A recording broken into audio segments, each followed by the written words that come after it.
Hello friends, welcome back to Nitya वेस। तो चलिए, सुबह के 8 बज चुके हैं और मैं नितेश आपके लिए लेके आई हूँ साइकोलॉजी की कुछ क्विज जो आपको लगानी है। और ये क्विज आपको बताएंगी कि आपका प्रिपरेशन लेवल कैसा है। तो अच्छे से इन क्विज को लगाना है आपने और देखना है कि कितनी सही हो रही है और कितनी गलत है। और अगर आपकी आंसर गलत हो रहे हैं तो घबराना नहीं है। ये आपकी कमियां हैं जिन्हें आपको पहचान करके निकालना है।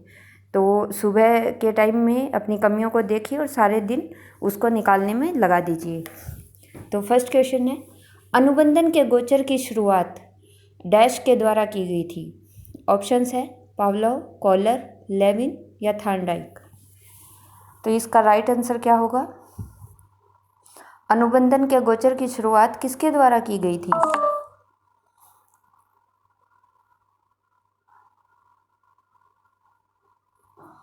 तो इसका जो राइट आंसर होगा वो होगा ऑप्शन ए, पावलोव। पावलोव इसका राइट आंसर है, ऑप्शन ए।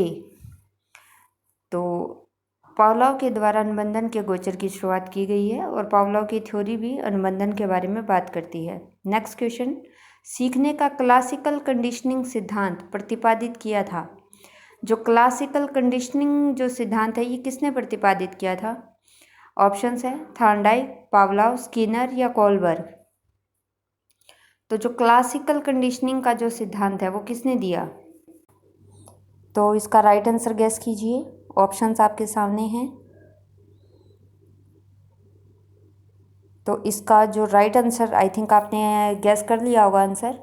और इसका जो राइट आंसर है वो है ऑप्शन बी, पावलोव। पावलोव ने क्लासिकल कंडीशनिंग का सिद्धांत प्रतिपादित किया है और ये बड़ा ही इम्पोर्टेंट एक सिद्धांत है। नेक्स्ट क्वेश्चन, व्यवहार के कारण व्यवहार में आया परिवर्तन अधिगम है। व्यवहार के कारण व्यवहार में आया परिवर्तन अधिगम है, यह मत है गिलफोर्ड का, क्रो एंड क्रो, स्किनर या थार्नडाइक। किसने ये चीज़ कही है? तो इसका आंसर गैस कीजिए जल्दी से। तो आपने आंसर गैस कर लिया होगा। तो इसका जो राइट आंसर है वो है ऑप्शन ए, गिलफोर्ड। गिलफोर्ड ने ये कहा है कि व्यवहार के कारण व्यवहार में आया परिवर्तन अधिगम है। अधिगम की ये परिभाषा गिलफोर्ड ने दी है। तो आपको ये जो डेफिनेशंस है ये इंपॉर्टेंट डेफिनेशंस हैं, नोट डाउन करते रहना है। नेक्स्ट क्वेश्चन, गेस्टाल्टवाद के जन्मदाता कौन हैं? स्किनर, वर्दाइमर, बेने या थॉर्नडाइक। गेस्टाल्टवाद के जन्मदाता कौन हैं? बहुत ही बेसिक और आसान सा क्वेश्चन है। तो इसका आंसर गैस कीजिए। तो आई थिंक आपने आंसर गैस कर लिया है। तो इसका जो राइट आंसर है वो है ऑप्शन बी, वर्दाइमर। वर्दाइमर को गेस्टाल्टवाद का जन्मदाता माना जाता है। और गेस्टाल्टवाद की थ्योरी बड़ी ही अच्छी है और इम्पोर्टेंट थ्योरी है, आपने करनी है। नेक्स्ट है, रॉबर्ट गेने ने अधिगम की कितनी परिस्थितियाँ बताई हैं? 5, 7, 8 या 6। तो रॉबर्ट गेने के अधिगम का एक सिद्धांत आता है जिसके अंदर वो कई परिस्थितियाँ बताते हैं अधिगम की। तो इसका आंसर आपने गैस कर लिया होगा।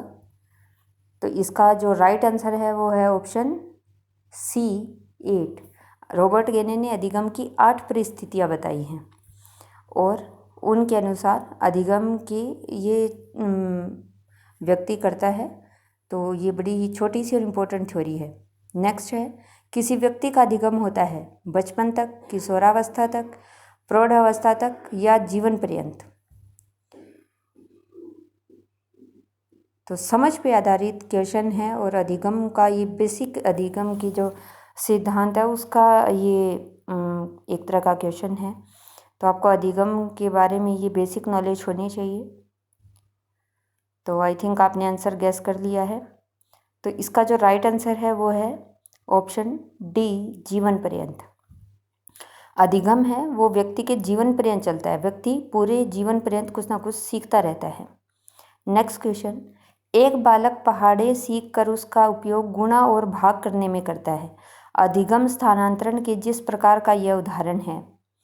मानसिक से शारीरिक, शारीरिक से शारीरिक, मानसिक से मानसिक या शारीरिक से मानसिक।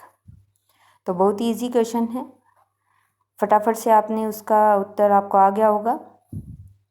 और मैं आपको टाइम वेस्ट ना करते हुए इसका आंसर बताती हूँ। इसका जो राइट आंसर है वो ऑप्शन सी, मानसिक से मानसिक। जब बच्चा पहाड़े सीख रहा है और उसका उपयोग गुणा और भाग करने में करता है, तो ये दोनों ही जो प्रक्रिया है ये मानसिक प्रक्रियाएं हैं। तो जो अधिगम स्थानांतरण है वो मानसिक से मानसिक है। नेक्स्ट क्वेश्चन, सीखना विकास की प्रक्रिया है। ये कहा था, किसने कहा है ये सीखना विकास की प्रक्रिया है? ऑप्शंस हैं वुडवर्थ, थॉर्नडाइक, मॉर्गन या क्रॉनबेक।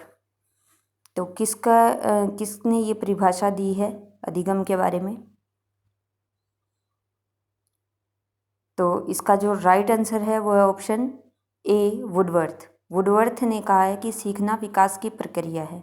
तो ये जो भी डेफिनेशंस वगैरह यहाँ डिस्कस की जाती है वो बहुत ही इंपॉर्टेंट है और आपको नोट डाउन करते रहना है, वरना आप पीडीएफ भी ले सकते हैं टेलीग्राम से। नेक्स्ट क्वेश्चन, श्रृंखला अधिगम संबंधित है। श्रृंखला अधिगम किससे संबंधित है? गैने, टॉलमैन, थॉर्नडाइक या ब्रूनर? श्रृंखला अधिगम किससे संबंधित है? तो इसका जो राइट आंसर होगा वो होगा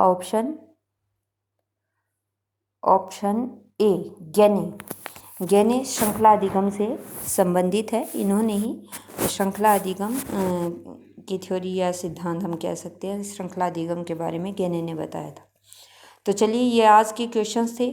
तो आई थिंक आपने सारे क्विज लगाए हैं और आपको सही भी रहे होंगे। और अगर आपको कोई नहीं आया या कोई गलत हुआ है तो कोई बात नहीं है, घबराने की कोई बात नहीं।